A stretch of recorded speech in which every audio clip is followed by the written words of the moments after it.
New Orleans, 1995.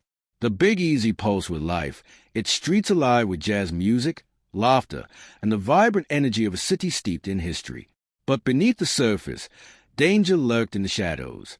For Antoinette Frank, a decorated police officer, the city's underbelly held secrets she was all too familiar with. By day, she patrolled the streets, protecting citizens from harm. By night, she navigated a darker world, one where loyalty and survival often came at a steep price.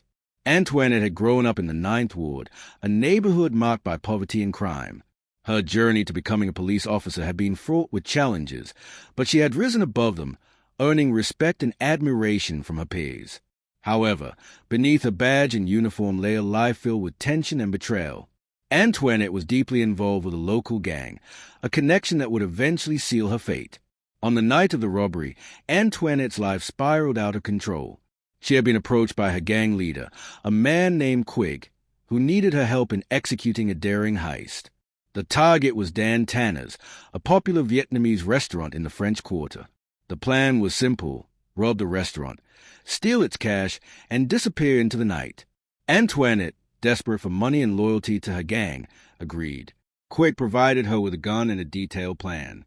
The robbery was set for late evening, when the restaurant would be busy with customers. Antoinette's role was critical.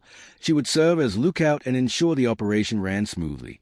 But as fate would have it, things went horribly wrong. The night of the robbery began innocuously enough. Antoinette arrived at the restaurant, her heart pounding with adrenaline. She positioned herself outside, keeping watch while Quigg and his accomplices entered the premises. Inside, chaos erupted. Shots rang out, and screams filled the air. Within minutes, 2 employees lay dead, and a third, a young man named Tai, was critically wounded. Tai managed to escape into the freezer, where he hid in terror as the gunman ransacked the restaurant. When Antoinette returned to check on the scene, she found Tai still alive but bleeding profusely. Her presence triggered a wave of recognition in Tai's mind. Despite the trauma, he managed to identify her as a shooter when she bent down to check on him. The aftermath of the robbery sent shockwaves through the city. News of the double homicide spread quickly, and Antoinette became the prime suspect. The NOPD launched an intense manhunt, determined to bring the killer to justice. Antoinette's fellow officers, once her allies, now hunted her like prey. As the investigation progressed, details emerged about Antoinette's ties to the gang. Her involvement with Quigg and the other members of the organization was no longer secret. Detectives pieced together her movements on the night of the robbery, tracing her steps back to the scene of the crime. Evidence mounted against her: witness accounts, surveillance footage, and physical evidence linking her to the murder weapon. Antoinette's life unraveled as the net tightened around her. She went into hiding, desperate to evade capture, but the weight of her actions bore down on her, haunting her every move. Her once stellar reputation as a dedicated officer was shattered, replaced by a narrative of betrayal and corruption. The trial that followed was a media sensation. Antoinette's defense team argued that she had been coerced into participating in the robbery, citing her allegiance to the gang as a mitigating factor.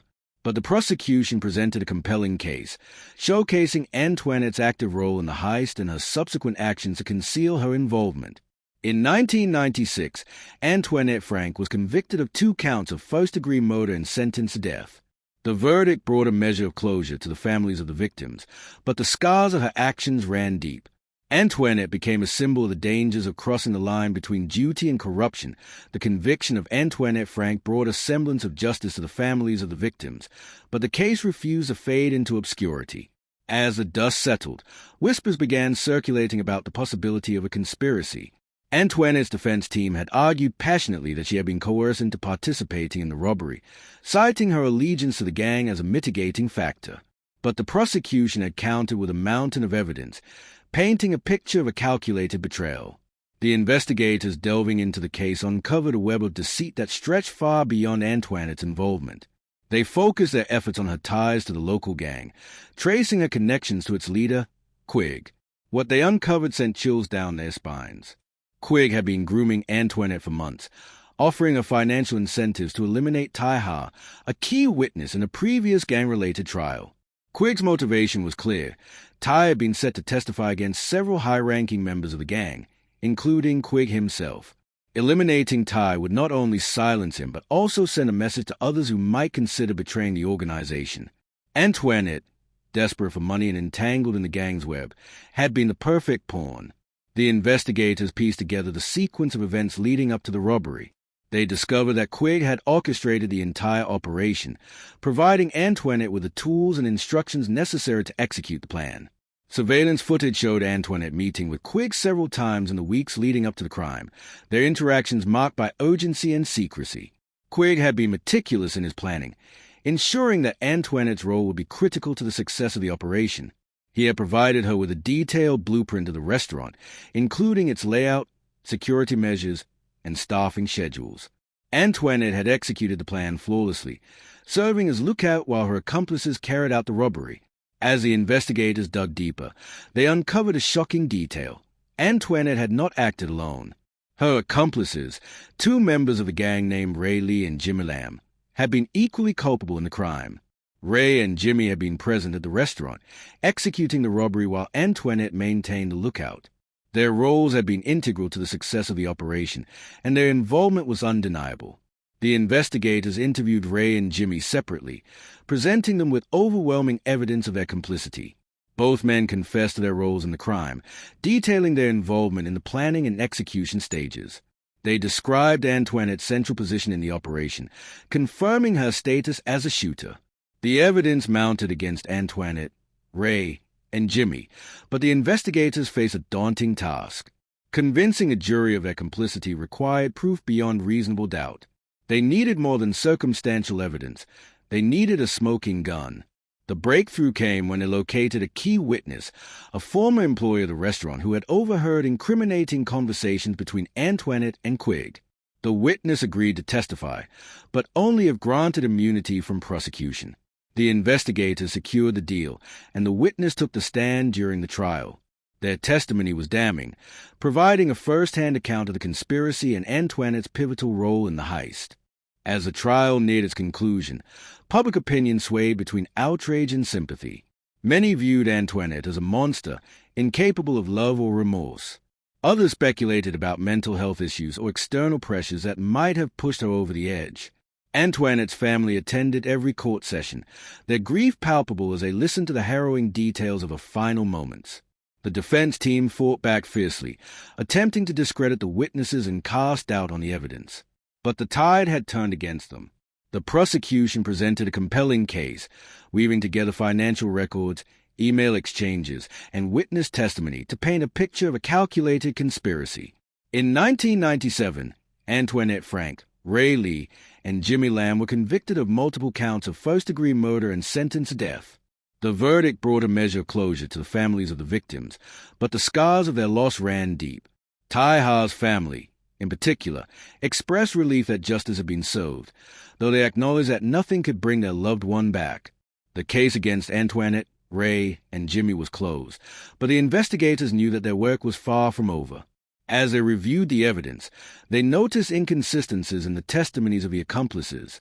Specifically, Ray and Jimmy had provided conflicting accounts of Antoinette's involvement, suggesting that one or both might have been lying to protect themselves. The investigators decided to reopen the case, focusing their efforts on uncovering the truth. They traveled to Louisiana State Penitentiary, where Antoinette was being held, to interview her. Their goal was to determine whether she had acted alone or if there were others involved in conspiracy. When they arrived, they found Antoinette in a state of despair. Her once vibrant spirit had been crushed by years of imprisonment and the weight of her crimes. She agreed to speak with them, her voice trembling with emotion. "Why did you do it?" one investigator asked, his tone gentle but probing. Antoinette hesitated, her eyes filling with tears.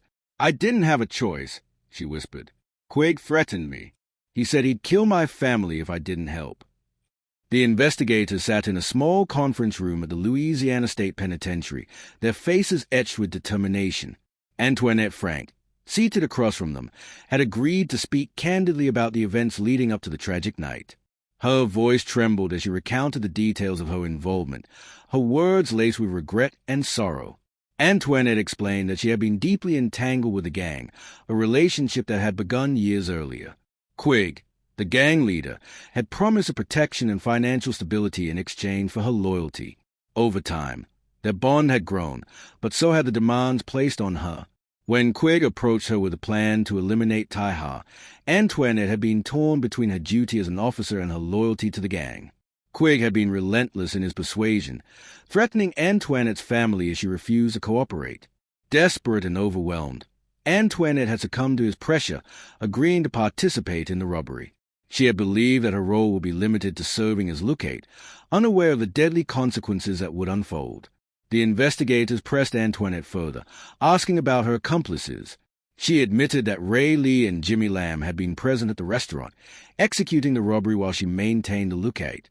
However, she denied any knowledge of their intentions beyond the robbery itself. She claimed that she had been unaware of their plans to kill Taiha and the other employees. The investigators reviewed the evidence again, searching for inconsistencies in Antoinette's account. They discovered that Ray and Jimmy had provided conflicting testimonies during their trials, suggesting that one or both might have been lying to protect themselves. The investigators decided to interview Ray and Jimmy separately, hoping to uncover the truth. Ray Lee was the first to be interviewed. He admitted to being present at the robbery but denied any involvement in the murders. He claimed that he had been unaware of Quigg's intentions and had only followed orders. The investigators presented him with evidence contradicting his claims, including surveillance footage showing him firing shots inside the restaurant. Ray's demeanor shifted, his bravado crumbling under the weight of the evidence. Jimmy Lam, the second accomplice, was interviewed next. Like Ray, he admitted to being present at the robbery but denied any knowledge of the murders. The investigators presented him with similar evidence, including witness statements and physical evidence linking him to the crime scene. Jimmy's story unraveled under the scrutiny, and he eventually confessed to his role in the murders. The investigators returned to Antoinette with the new information. They presented her with the confessions of Ray and Jimmy, asking her to clarify her involvement. Antoinette broke down, her emotions raw and unfiltered. She admitted that she had been aware of the gang's intentions but had chosen to ignore them, rationalizing her actions as necessary to protect her family. The investigators realized that Antoinette had been a pawn in a much larger conspiracy, one orchestrated by Quigg to eliminate Taiha and silence the gang's enemies.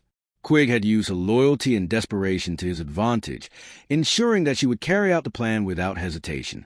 The case against Antoinette, Ray, and Jimmy was reopened, and new charges were filed based on the additional evidence uncovered.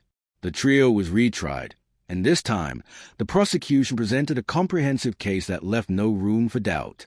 Antoinette, Ray, and Jimmy were found guilty of multiple counts of first-degree murder and sentenced to life in prison without parole. The families of the victims expressed relief and gratitude, acknowledging that justice had finally been served. Taiha's family, in particular, found closure and convictions, though they knew that nothing could bring their loved one back. In the years that followed, Antoinette Frank became a symbol of the dangers of crossing the line between duty and corruption. Her story served as a cautionary tale, reminding others of the devastating consequences of blind loyalty and poor judgment. Though she would spend the rest of her life behind bars, Antoinette's transformation was evident. She had come to terms with her actions, dedicating her remaining years to mentoring young women and sharing her story to prevent others from falling into the same traps. The case against Quigg remained unsolved, but the investigators knew that their work was far from over. They continued to pursue leads, determined to bring him to justice. Though the road ahead was long, they were confident that the truth would eventually come to light. Like and subscribe for more interesting true crime stories.